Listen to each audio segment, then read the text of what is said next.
Hello, everybody. Welcome back. So today we're going to be doing a little bit of a city tour.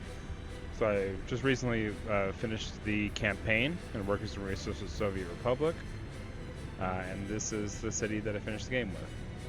So if you don't know what this game is, this is a game about making a city in a small sort of Soviet republic starting in the 60s, and then progressing through the 70s, 80s, 90s, and so on. Unlike a lot of other city building games, money only matters as an external. So rubles are used to buy things from the Soviet Union. Dollars are used to buy things from NATO. Within your city, within your republic, which looks like this. This is our republic map that we're working with. Within the borders here, within these red and blue borders, the only thing that matters is labor and resources. So you have to keep your people happy enough to keep them from leaving. You have to keep them fed. You have to take care of water, take care of sewer. In a harder difficulties, you have to take care of trash and heating. But in the campaign, those are disabled, so we won't be seeing any of that. Yeah, and if you keep them happy, they will be happy to work for you in the different places. And if you educate them, they'll be qualified for some of those positions. So, with that, let's kind of walk through what the city is, and I'll try to explain some stuff about what this game is as well. So, in the campaign mode, you have these objectives, which are things like starting a capital city, getting your people educated, drilling for oil, refining fuel, setting up secret police and political offices to see how loyal your citizens are, different kinds of factories, nuclear energy, and then finally ships, airports, and tourism.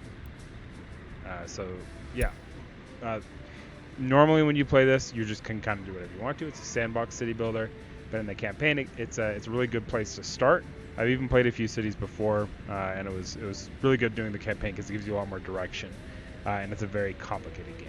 So let's sort of start at the beginning. So this is my first city. In a lot of maps, this is Herbaki. In a lot of maps, you have pre-populated areas. So there's a couple of cities in here, like this one, Tiloli, where you can kind of see there's some pre-existing houses. There's a church. And there's already some railroads and roads and stuff like that. So kind of what you do is unless you're in realistic mode, which is something we'll probably get into some other time. But if you're not in realistic mode, you can kind of build wherever you want to for a lot more expensive. And I chose to start my capital city here in Herbaki. So this is the original core of the town here. And then I kind of built outward from here. So in Herbaki, what we have is the town center here. Which is all of these original buildings. You can't build these traditional buildings, and you can't build churches. But I left the church up. I just made sure to build some Soviet statues and monuments in front of it, so we remember his boss. People live in these. You can see there's 120 workers in here. And then we have these newer Soviet-style flats like this, as well as these over here. Citizens live in these. You can kind of see them walking around. So they live in here. They travel to other buildings to meet their needs, and then they go to work. So if I click on one of these guys here, you can see that this woman is 76. She's going to live to 90. She is very happy. So she does great work. She can kind of get whatever she wants to. She has a university education because I have actually pretty good universities in this city. And you can see she's looking for food and she's looking for sports. So if I look around here, we can kind of look for what gives people access to those needs. I've got a football field here. People can visit to watch or play football, and they can meet their sports needs that way. I've got a pub, which serves alcohol. That's one way for people to meet their alcohol needs. And then I've got an indoor pool for sporting. And I think around here somewhere, I'm not 100% sure where, I've got a shop as well. Here's a shopping center. You can see the shopping center sells food, clothing, electronics, and meat. Really, it distributes those things because they don't, as long as I'm producing them and I'm not buying them externally, then it won't cost me anything when people consume these things. All right, so that's kind of the basics of how citizens work. You can see I've kind of built out newer neighborhoods out here that are a lot cleaner. This one has this giant Soviet monument in the middle, and it has a kindergarten in the center. Things like kindergartens are useful because if your workers don't have kindergartens nearby, they stay home to take care of their kids rather than being, productive workers. All right. And then we got other stuff like cinemas and things like that. So that's kind of the core of how you take care of your people. Over here, we've got a lot of our educational system. So we've got the headquarters of the Communist Republic here, headquarters of the Communist Party. That lets you do kind of political research. It lets you do diplomatic research, establishing treaties. I can research a pipeline connection, for instance, with NATO, so I can export oil directly by building a pipeline to the border. I've got all the people here who work here. I have a medical university over here. And I've got a technical university here. So this city, anyone in here can basically go to university if they want to. Now, if a person lives in one of these cities, he can only walk about 350 meters, 400 meters, depending on how good the pavement is. And so you can see, if someone lives here, they can go to this technical university, but they can't go to either of these universities over here. So I have a bus line set up, which goes to these bus stops. So anybody who wants to, who lives over here, or up here, or over here, can walk to a bus stop and then get off at a different bus stop in order to sort of get their needs met. So these guys live out here and they want to go to medical university. They can get on a bus and they can travel. You can see here, if I click on this, there's 6 students waiting, which are 16. So they might be going to the school or they might be going to university. Yeah, so that's kind of how that works, and I'll get into the vehicles more in a second, because they're a huge part of this. But you can also see in this area we have some different industrial zones. We have gravel processing here. We have a gravel storage. That goes into a cement plant. That goes into an asphalt plant. These are connected with different things. This is a concrete plant over here. I've got a tank full of bitumen. So these are not just for show. This is all an actual functional supply line, which I'll kind of walk through to explain how that kind of stuff works. So this is my first gravel plant up here. And you can see I've got a gravel quarry. I've got this excavator working at the gravel quarry. If a dump truck comes in here, then the excavator will fill up the dump truck. The dump truck will drive, in this case, down to the gravel processing plant. I have so much gravel that I turned this off, so we'll kind of see this working pretty soon. Some other stuff. Here we go. So here's the stone. So quarried stone comes from the gravel quarry over there. It comes in these dump trucks down into here, and the reason I have those is because I have these stops set up. So it loads at the gravel quarry, then it unloads here, and it waits to unload. Now this is full, which means these dump trucks are just going to sit here until that gravel is used. And as soon as they're empty, they'll drive back up and pick them off there. That quarried stone gets passed into the gravel processing plant via this conveyor belt, again, when it's not full. There's people working in here, 10 people in this case. They're working to run the gravel processing plant, which consumes quarried stone and power, creates gravel. That gravel gets dumped into the storage here, and that storage then feeds some of these different production lines. So for instance, the cement plant imports coal from somewhere else, which I may or may not explain later. I've got this aggregate storage here, and it uses coal and gravel, and it produces cement.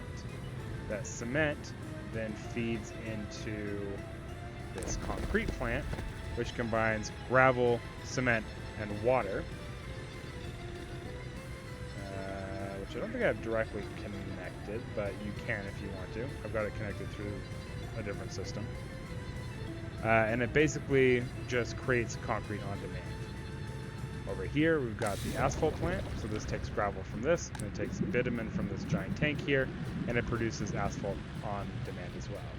So this is a really good example of why this game is different from a lot of other city builders. And that's because in real life, you can't actually just create wet concrete and asphalt and just store them forever because they'll set up. That's kind of the point, right? You have to make them on demand. Which means that if you have construction running, that you're not just paying for it directly, or if you're in realistic mode where you don't have the option, you basically have to build these construction offices that have these little mixers. The mixers come and fill up at the, I'm going to go faster speed here. The mixers come and fill up at at one of those plants, and then they drive to a construction zone, which we'll see here in a second. And if you see, if I click on here, it says it's carrying 10 tons of concrete. Almost everything you build requires concrete, so it's one of your most important.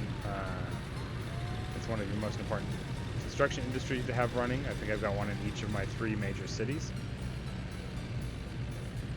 You can see here he's going out to. Actually, don't remember what I was working on here. You can see he's driving past a lot of the power infrastructure, which we'll talk over in a second. This is the fuel refining plant. You can see some of the oil rigs out there. This is the small oil refining city, which is, I think, where he might be headed. Nope. There's the fuel distribution office. You can see the pipeline. That pipeline along the road there is what runs to NATO. Actually switch to the first-person camera. All right. So you can see the pipeline on the left is the pipeline that runs to NATO. And then we have I was setting for coal mining operation up here. So run up into the woods. Switch back to the follow camera.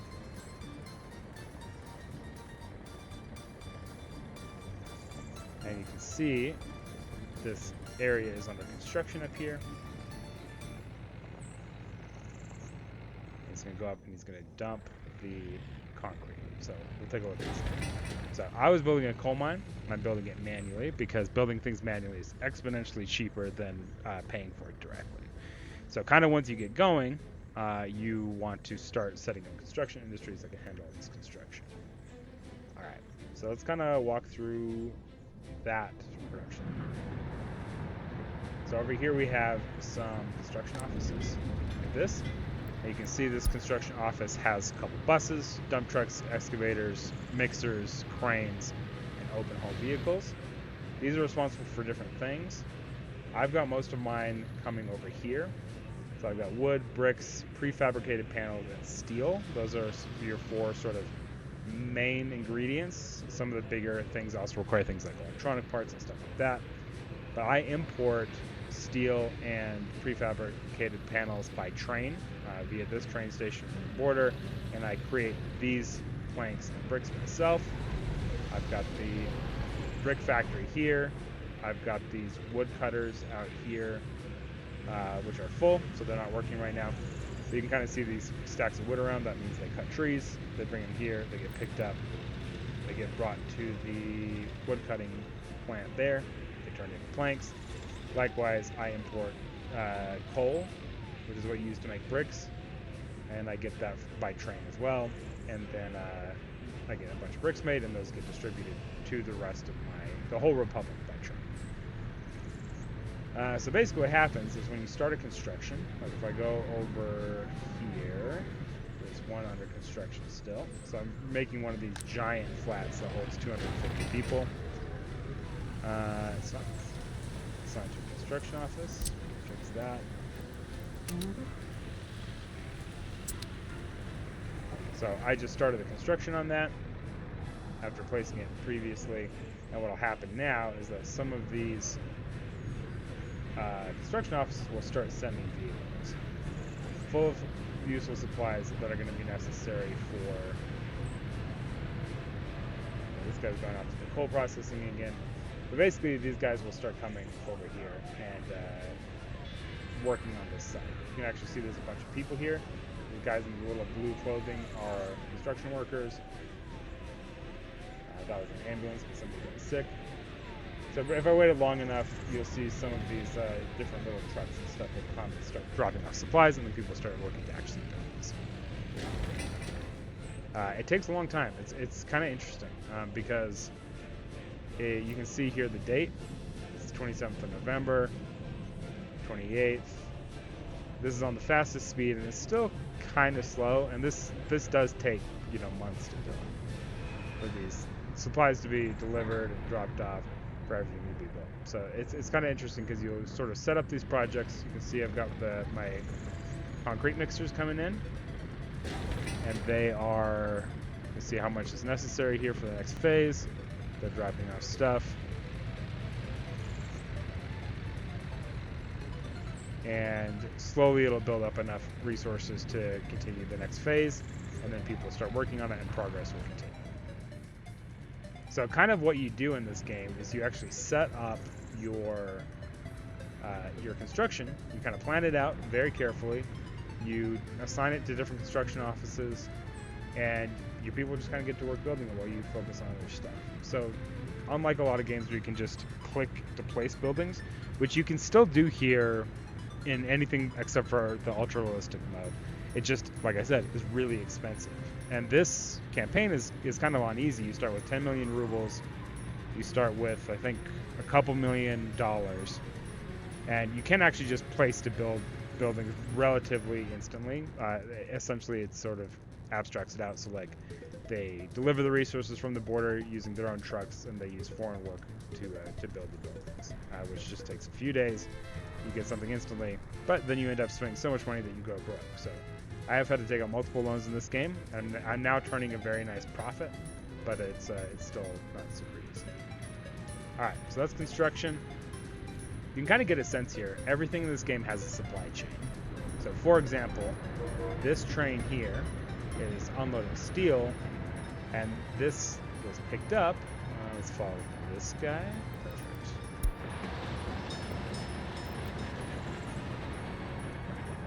So every single vehicle, every single train, every bus, every little car, which we'll see in a little bit, every one of these trucks here is something that I bought manually, or even built in the case of a couple of the small cars. So everything you buy, you assign to a schedule.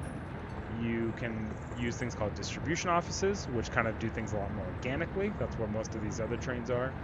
And what happens is you either make things in your republic and use them, you sell them, or you buy things from the border.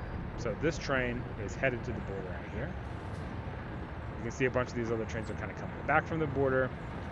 It's a fully accurate train system as well. So all of these little train signals and stuff really determine how your trains work and keep things from getting stuck.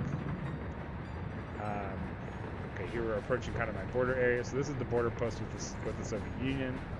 And you can see here he's going to stop. He's going to load up on oil, which I'm using to supplement my own drilling process because I'm refining more than I'm drilling. And he's going to head all the way back there. All right. So I think that's the kind of the basics of the supply lines and how the construction system works. So I'll go over the cities now. So like I said, Herbaki is my first city. It's kind of a university town. It does have some industry over here, namely this big construction industry, and then it has a mechanics factory, which earns me a lot of money. And then it has the lumber and some of the production facilities up here. My second town that I made was Daropol up here. Daropol has a big urban center, which is, there was nothing here before except for these fields and a small farm, which I replaced with a large farm. I built the city around it to staff it with, and it has some of these main areas. It has a giant granary. It has a fabric plant, a distillery, and a food factory, all of which use crops to make those things. To give you a sense of what this game is like, the only way you can get stats on a given town is to build an accounting office there, which is kind of interesting. I've got a couple clothing factories with trucks that take fabric from the clothing factory, from the fabric factory, drop them off there, and then trucks take things from all of these places, and they bring it to this warehouse, which can then get loaded on trains, and distributed to the rest of the Republic. So, for instance, this guy here is picking up grain, which just got delivered from the border, because again, I'm using more than I'm producing.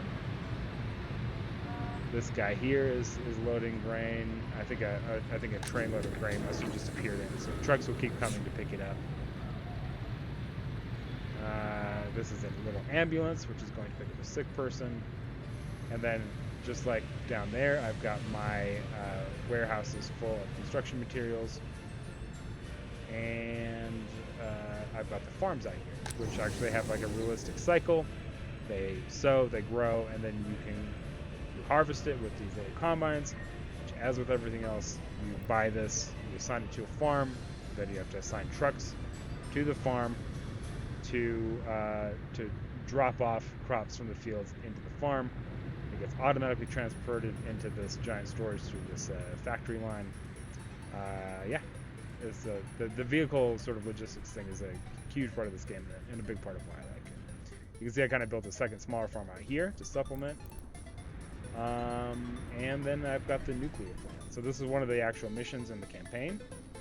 As you can see out here, what I've got is I've got this little tiny village, which I added some apartment buildings to get more workers. I've got a uranium mine, a uranium processing plant, which takes uranium ore and turns it into uranium oxide.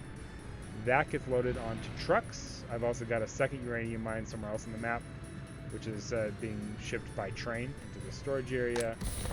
That gets turned into UF6 here in this uranium conversion plant, which then gets automatically put into these two nuclear fuel fabrication plants to create nuclear fuel. What happens then is that nuclear fuel gets delivered here to the nuclear power reactor, which produces the power for my entire republic. So again, that's Herbaki here, Darapol here, the nuclear plant here, and then I've got a large city here, and then a couple of smaller cities elsewhere that are all powered by this nuclear plant. And in addition to that, I've got the nuclear plant hooked up to the border, which you can see out here. So I've got power lines, big 18 megawatt power lines running to the Soviet power station on the border, and also to the NATO power station, which is where a lot of my exports are coming from here. Is I'm literally just selling power by connecting to the border. You can also buy power. That's something you do in the beginning. Is you buy power from the border so that you can run your republic before you have the chance to build a nuclear reactor, or to build any kind of power plant. There's several different ones. This is another small city that basically just serves to run the power plant. And then these little cars here, this is a choice I made, is I bought all of these little tiny cars in red, and they are assigned to people only with university education. So this is a straight up communist game. You decide exactly where people work, where resources go, who gets what. And for me, I say only people with a university education get a car. The reason for that is because some of these more advanced buildings like this require a certain number of engineers. And it's really hard making sure your engineers get on the bus and come to the plants. What you do is you give them cars, and then they will actually drive out, and they'll just park within range of a place that engineers are needed to work. So that's my nuclear facility. This took a long time. I built this using the construction system. So this train started as just shipping in construction resources. I had trucks going 24/7 pretty much. People working on this at the time. It's pretty cool. Then I got my excess fuel because I make more than I burn going onto this train here, and that is worth, you can see there, over 500,000 rubles already, and it'll be about 1 million rubles when you get it. Which for scale, this is the most I've gotten since I almost went broke. It's actually pretty hard to make money in this game, but very satisfying once you do. Alright, so we follow the train back down. You can kind of see I've got all the trains are splitting up here. Those trains can then go into the actual main part of Darapol here. You can see one of the signals at work there. This guy is coming out to go get more food. And he is going to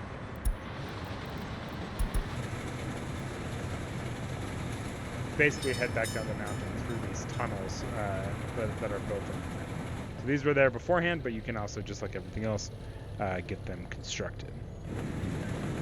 Alright, so you can see he's headed all the way back to the border. Actually, one of my favorite things to do in this game while you're waiting for stuff to be built is just to hit G to turn off the UI and watch these guys work. Alright. However, we've got other stuff to do right now.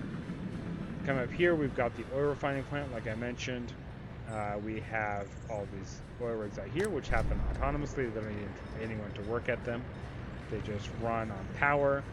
They send oil to these pumps, to these pipelines, and then I'm dropping that into the oil refinery here, which I've never gotten it to a full 500 people working. I am now exporting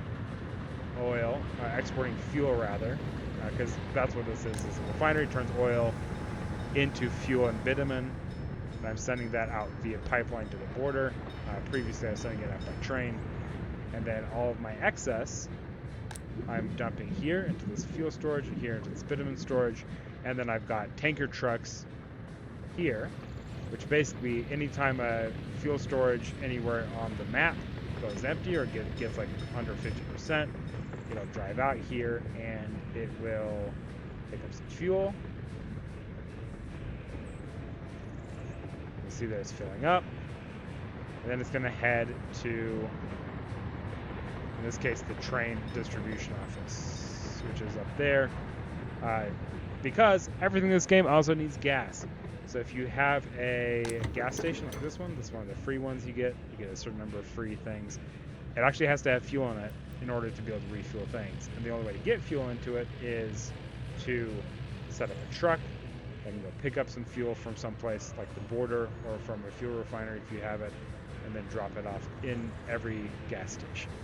So essentially I've got these long-range distribution offices here, and they will send out trucks to places like this, which is the fuel storage for Herbaki, and then Herbaki has its own fuel distribution office that I set up.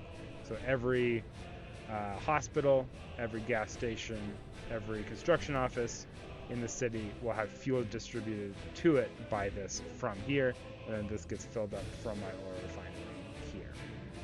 Another decent sized city here, as you can see, and another small gravel processing plant. My plan was to be able to load this onto the train, but I never really got around to it. This was my original power plant. It's a coal burning power plant. This is one of the earlier missions you have here, is to do that. So I ship in coal from the border, it goes into the storage, and then I've got up to 20 people working here, which was enough to power my first city and get energy independence.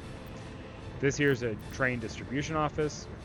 It's one of the main keys in this game is road and rail distribution offices. And so essentially what it says is you just have this list down here of stuff like the coal power plant train cargo, which is this, needs coal, and fill it up anytime it's under 70% full.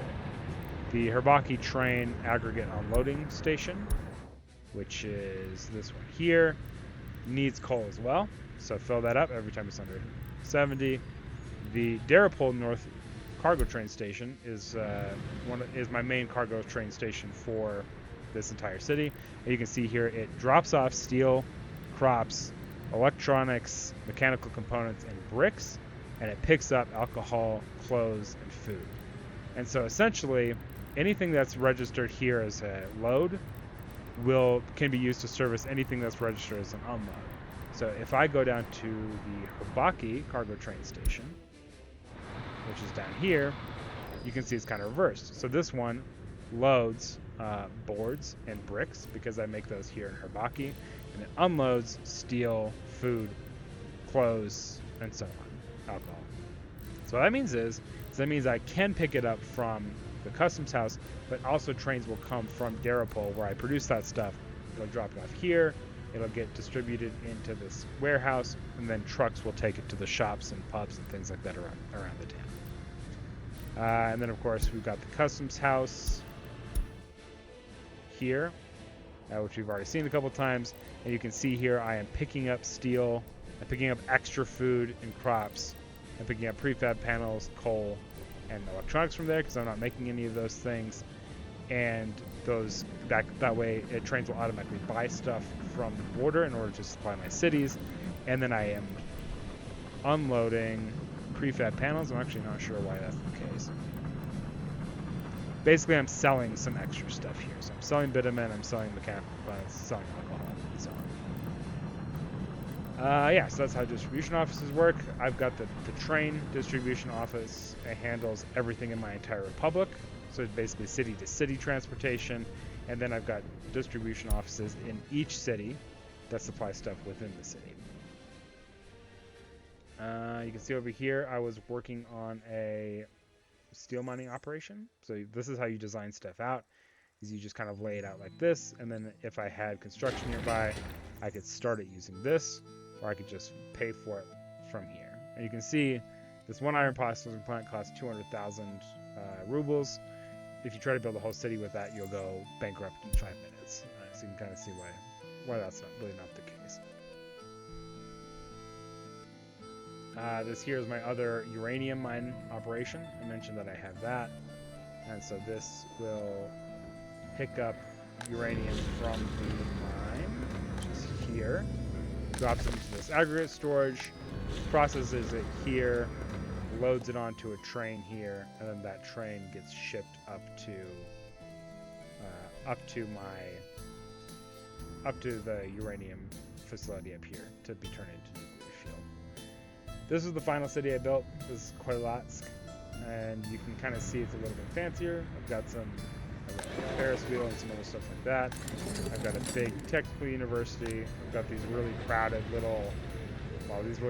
giant apartment buildings.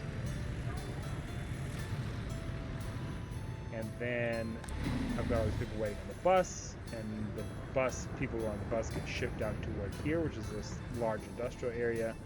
So here I've got this auto production plant. Auto production builds VW bugs, and then it sells them to the Soviet Union. Because if you sell cross, if you get a NATO design, you sell it to the Soviets and vice versa, you can actually make some more money.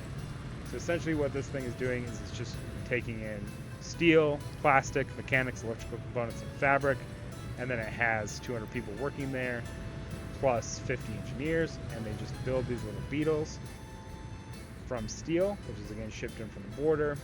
I've got my same construction components there. I've got fabric shipped in from Daropol, electrical components which are manufactured up here, mechanical components which are manufactured in Herbaki, and then plastics which are imported from the border. Those are dumped into here and then used to make cars, and then those cars are taken by truck. Let's see if I can see where that truck is. I don't think it's driving just yet.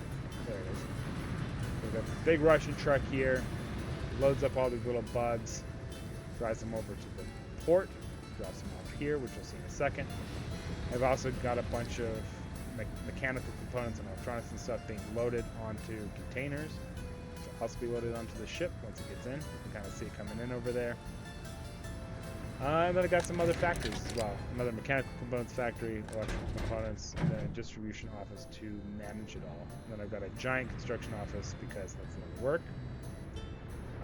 Obviously, you still got the construction stuff up here, and then you can sort of see remnants of the little traditional original village here that has, I think, water, but nothing else really. I just kind of ignore these guys.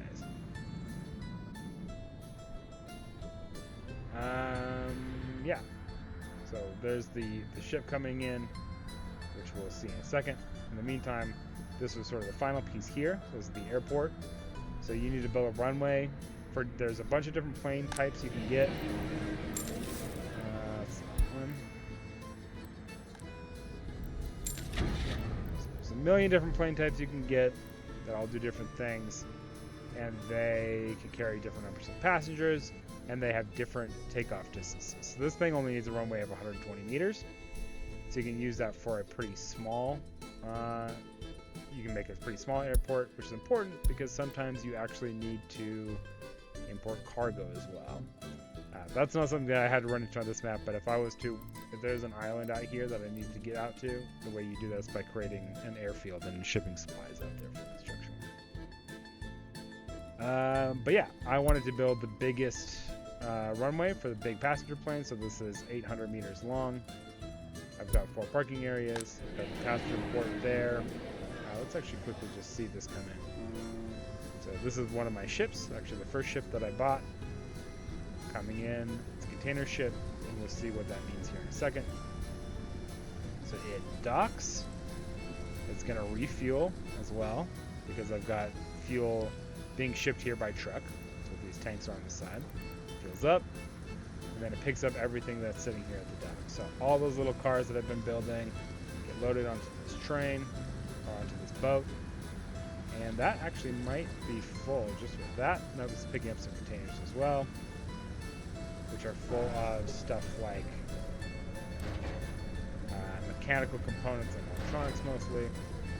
And then that'll go off to the border and get there in a few days, and then sell all that stuff for another cool $1 million or so.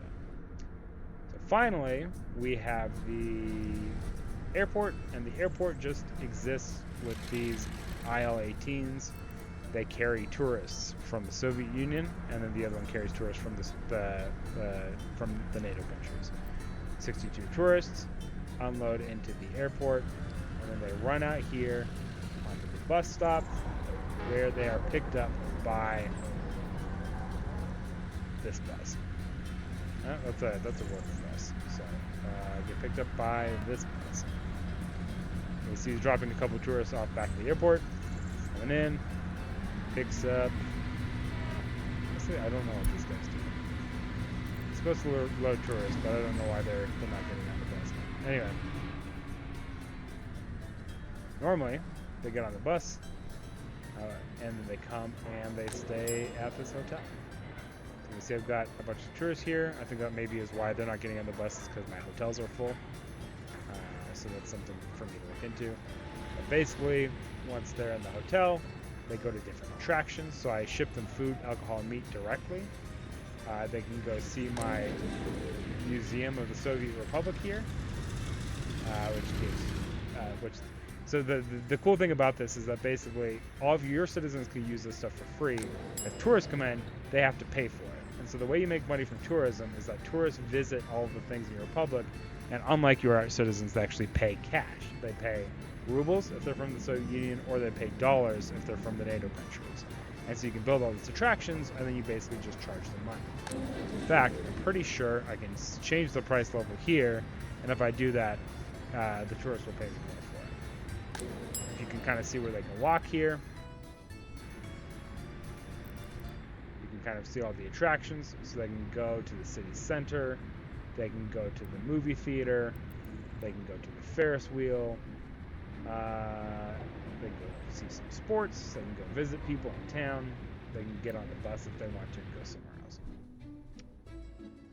And I think that's pretty much it. So you can see here my second boat came in, and it's unlike the other one, there wasn't enough stuff here for it, so it's just going to sit here until it's fully loaded, and then it's going to take off as well. And that's pretty much it. So this entire game is about logistics. You can see I actually gave a couple of my own people the little VW bugs that I make. And this is probably holding, yes, it's holding some engineers that need to go work at the auto plant.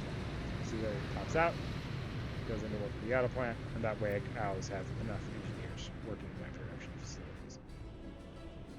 Yeah, so that's this game. I love it because it's a really interesting design challenge. It feels a little bit more like a Factorio game or something like that, where you have to kind of think through everything. You have to think through your supply chains. You know, I've got over here, this mechanical component takes steel. I'm already importing steel for the auto plant, so I'm importing steel from the border using my railroad distribution office. It goes into this loading facility where it automatically gets imported. These yellow line connectors are direct connection only. So that automatically gets sucked into the auto plant, and then if this mechanical factory runs low on steel, a truck will just come down and pick it up.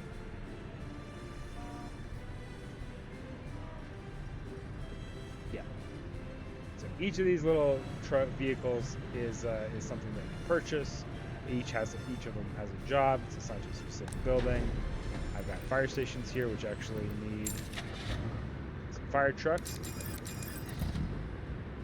Because if they don't have fire trucks, they won't be able to go put out any fires. So that's important. And you can see now that there's fire trucks, there's a reason for people to work here. And so all these workers come from the bus stop to work at the fire station, and we've got 48 out of 60 there. So this is, yeah, it's probably one of my top 3 favorite games of all time. I love the kind of design thinking that goes into it. It's got quite a few layers of difficulty, so you can play with infinite money, so you can just kind of experiment and see how stuff works. You can play in ultra realistic mode where you can't auto build anything. Like even in that case where I built just bought some fire trucks. If I had done that in realistic mode, the fire trucks would have appeared at the border crossing, and they would have driven from the border crossing way out there all the way in here. Or I could have had them delivered by boat, and then my container ships could have dropped them off here, and I could have assigned them to whatever. That's pretty hardcore. I've not done that significantly yet. At some point I probably will. But for now, this was the campaign. I think it probably took me maybe 30 hours total for the campaign. Yeah, super good experience. Can't recommend it enough. So yeah, that's it. Thanks for watching along. Have a good night.